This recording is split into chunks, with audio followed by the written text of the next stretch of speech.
Welcome. It's really great to have you with us today. Yeah, we are so glad you could join us. Because for this custom-tailored deep dive into the source material, we're embarking on a mission to explore a highly complex, honestly, quite staggering metaphysical framework. Staggering is definitely the right word for it. Right. We're going to look at the hidden cosmic costs of our everyday relationships, our deepest feelings, and even our seemingly selfless good deeds. The things you think are making you a good person. Exactly. And we're pulling from two deeply philosophical essays by the author Xu Feng titled Debt of Emotion and Array of Emotion. And these texts present a completely unique cosmological perspective on how the universe tracks human interaction. I mean, we know you're likely familiar with the general concepts of karma or, cause and effect from various Eastern philosophies. Sure, most people know the basics. But this text takes it to the level of forensic cosmic accounting. It's a system where absolutely nothing goes unnoticed, and literally everything has a price tag attached to it. It really does. Now, before we get into the weeds, I want to make something very clear to you listening. Our goal in this deep dive is to explore these intricate spiritual and philosophical concepts impartially. Right.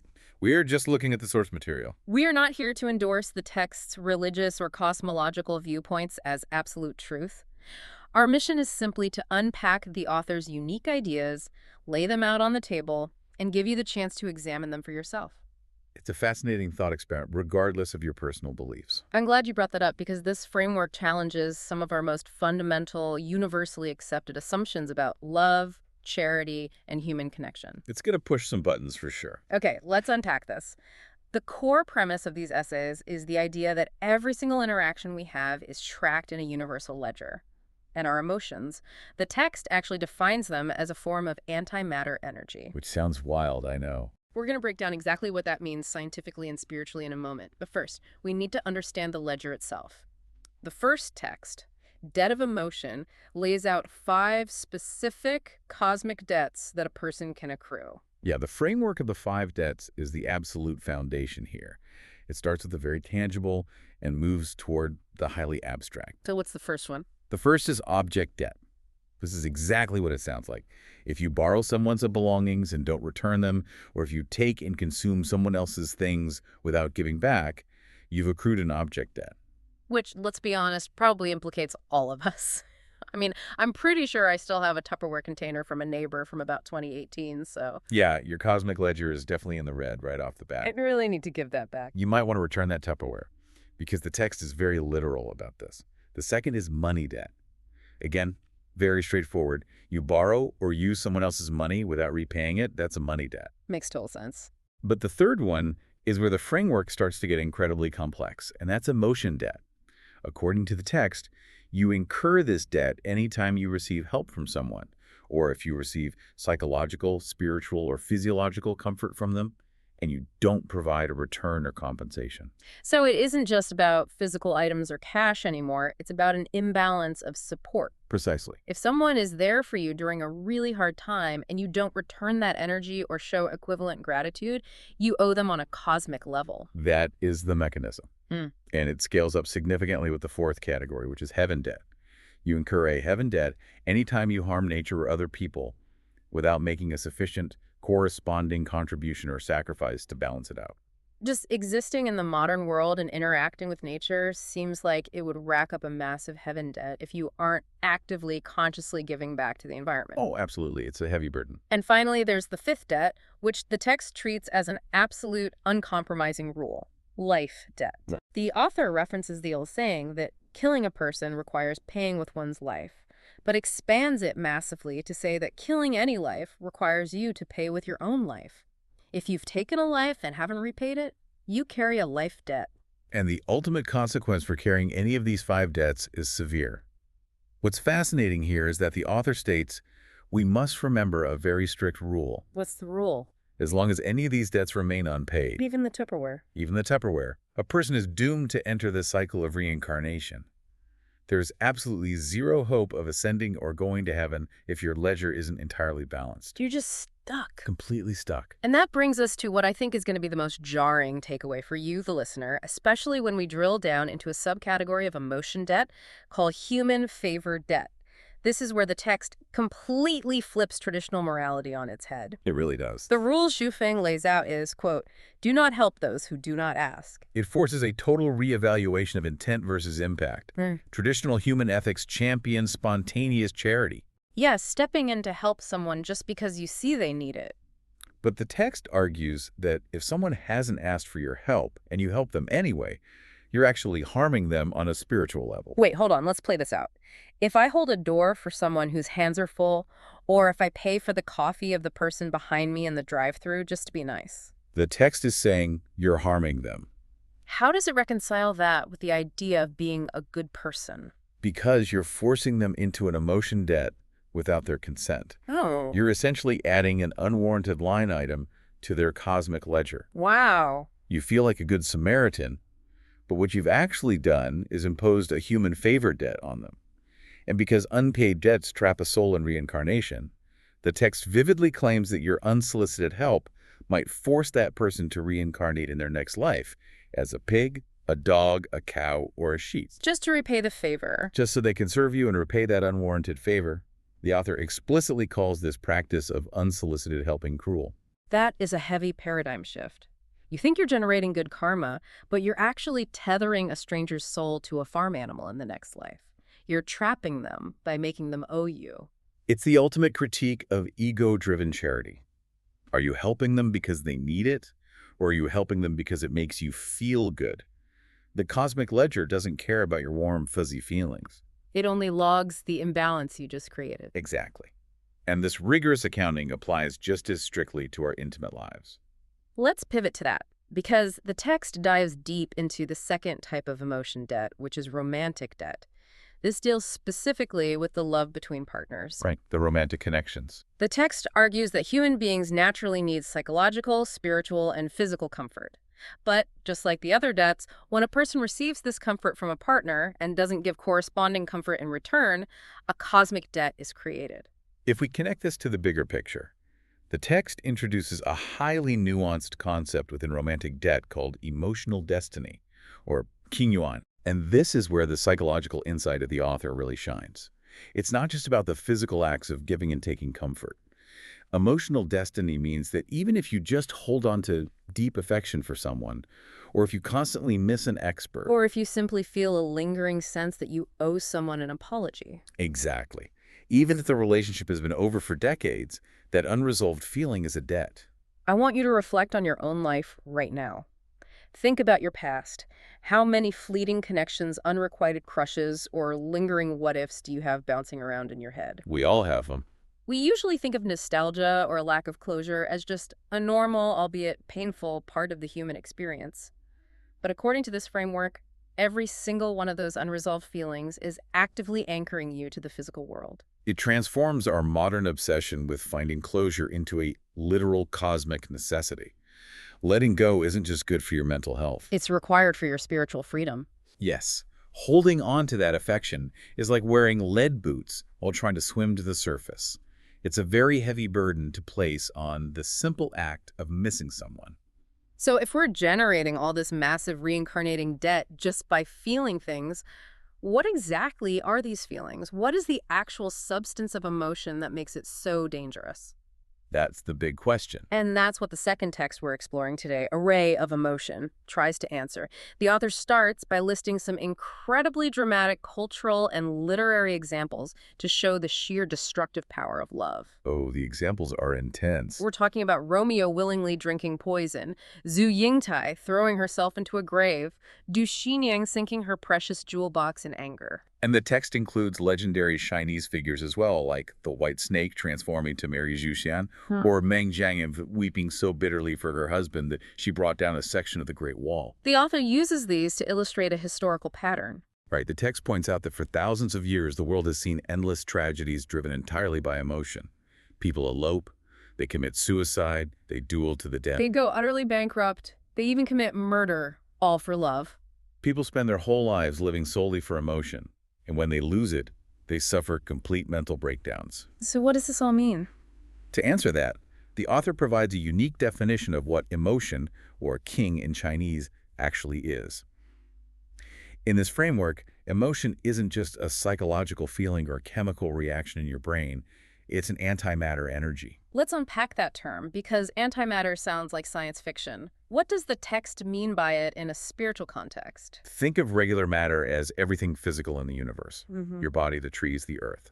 In this cosmology, antimatter energy is the invisible structural force that operates in opposition to, but deeply entwines with, the physical world. So if physical matter takes up space, emotional antimatter takes up spiritual weight. That's a great way to put it. It's the gravitational pull of the soul.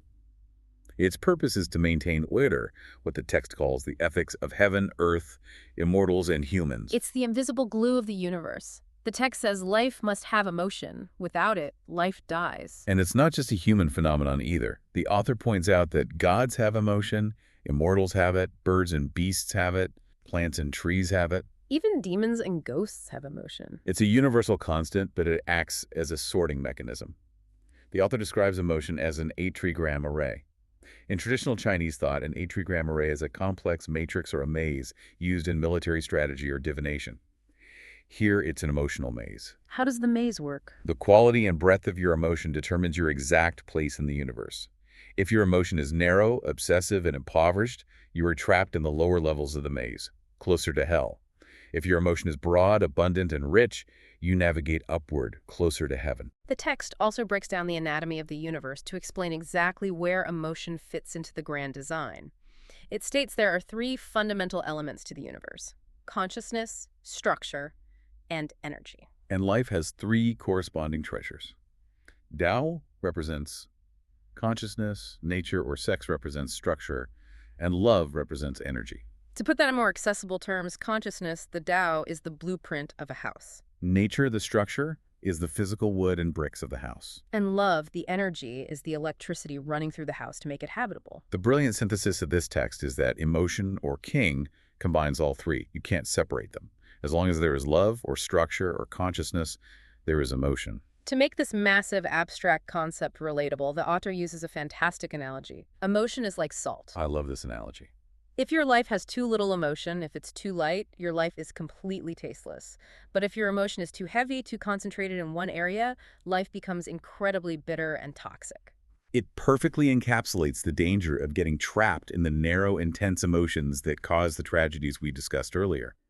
The Romeo and Juliet kind of love is way too much salt poured onto a single bite of food. It becomes a bitter poison that kills them. Exactly. Here's where it gets really interesting. If human emotion is an 8-trigram array, a maze that traps us in reincarnation through heavy, concentrated salt, how do we get out? Yeah, to find the exits. To ascend and become an immortal, the text states you must entirely escape the human emotional array. You have to reject human emotion and cultivate immortal emotion. And the author provides very specific, practical instructions on how to do this. And it centers on a paradox of dilution and expansion. To escape the matrix, you must actively dilute your narrow, exclusive bonds. Dilute them. The text explicitly says to dilute the intense emotion for parents and children, dilute the emotion for brothers, sisters, and friends, dilute the exclusive, monogamous romantic love between men and women. And even dilute the devotion to a specific teacher or master. I have to admit, when I first read that, it sounded incredibly cold. Dilute your love for your parents and your kids. It sounds like you're supposed to become an unfeeling robot. It does sound abrasive at first glance. Yeah. But it's not about loving them less. It's about not loving them exclusively. It's the second half of the instruction that makes it clear. You don't just erase emotion, you expand it. So how do you expand it? You deepen your emotion for God or Buddha. You deepen your emotion for the universe and nature. You deepen a go-with-the-flow attitude toward relationships. And you deepen your love for ultimate truth. A good way to think about it is the difference between a laser pointer and the sun. Human emotion is like a laser pointer. It's an intense, concentrated beam of light focused on one specific person, your partner, your child. And because it's so concentrated, it can burn. That's the Romeo and Juliet tragedy. Ex- Immortal emotion is like the sun. It's a massive, boundless energy that warms the entire solar system equally. It warms the tree, the rock, the stranger, and your child, all with the exact same light. That's a perfect analogy. You're taking that concentrated, bitter salt of exclusive human love and dissolving it into the vast ocean of the universe. In practice, The text presents a fascinating paradox. Which is? You would think becoming an immortal means isolating yourself in a cave on a mountain, cutting yourself off from everyone. But the author says that practically having more family makes you more immortal.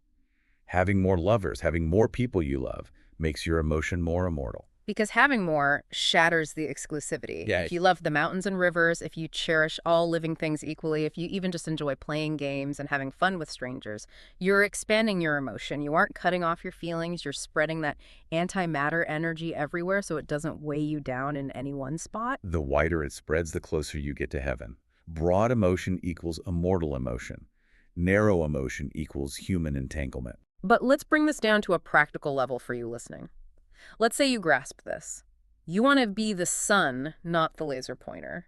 But you still have that ledger we talked about at the beginning. You still have those debts. You still have object debts, money debts, emotion debts, and heaven debts weighing your soul down. How do you actually clear the slate without incurring more debt by forcing unsolicited help on people? The text offers a specific, elegant solution for this, particularly for clearing out heaven debt. The ultimate method for repayment is something called formless giving, or formless charity. In Chinese, wuxian bushi. Formless giving. What does that look like in everyday life? It means giving, helping, or contributing to the universe without any attachment whatsoever to the act of giving. You don't seek recognition, you don't expect a reward, you don't wait for a thank you. And crucially, you don't even hold on to the internal identity of being a generous person. So it's like going out into the woods in the middle of the night, planting a tree to help the environment, and then never telling a single soul you did it. And beyond not telling anyone, you don't even pat yourself on the back for it. You just do the action, let it go completely, and forget it ever happened. Precisely. If you plant the tree and think, I am such a good person for planting this tree, you've just created a form. You've anchored the act to your ego, which generates human emotion and keeps you in the array. Formless giving dissolves the ego entirely. That makes a lot of sense. The text notes that as the Lunar New Year approaches, engaging in this specific type of formless giving is the absolute best way to settle all your spiritual debts, leaving you free to head toward heaven with a balanced ledger. It's quite a profound journey we've just taken you on today. We started with the jarring idea that something as simple as failing to return a Tupperware container or buying a stranger a coffee could incur a terrifying cosmic debt that traps you in reincarnation. A literal trap. We unpacked how our deepest, most intense loves are actually a heavy, concentrated antimatter energy that anchors us to the physical world. And finally, we explored the revelation that the only way to escape this emotional matrix isn't to stop loving, but to expand that love universally, to become the sun, until you owe nothing and love everything. This raises an important question. If, as this metaphysical framework suggests, every unsolicited favor you do for someone secretly binds them to you in a cosmic ledger, potentially forcing them to reincarnate just to pay you back, how does that entirely reframe the way you view the concept of a random act of kindness in your life starting today? Are you giving to help them, or are you giving to comfort yourself? Exactly. It's definitely a lot to chew on, and it makes you look at your daily interactions through a completely different lens. Thank you so much for joining us on this custom deep dive into the source material. We hope it sparked some fascinating thoughts for you. Until next time.